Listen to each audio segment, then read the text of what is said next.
हम हमारे खनन विभाग से जितनी भी धाराएं होती हैं प्राथमिकी के समय जेएमएमसी से लेकर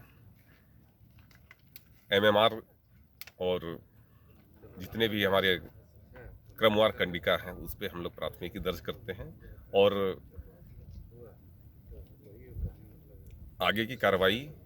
उन्हीं सुसंगत धाराओं पर की जाती है। और जानकारी अगर उनको नहीं है तो हमसे संपर्क करना होगा। जब से मैंने यहाँ योगदान दिया है दुमका जिले में, तब से लगातार हमारे तरफ से कार्रवाई की जा रही है और कार्रवाई का प्रतिफल अभी तक जब तक गिरफ्तारी नहीं होगा, राजसात नहीं होगा, तब तक ये अवैध खनन का जो मामला है शांत नहीं होगा। इस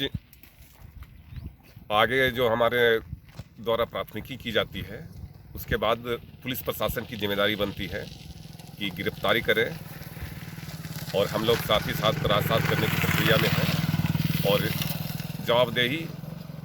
का जो अनुपालन करना है उन सभी से हमने पत्राचार भी किया है।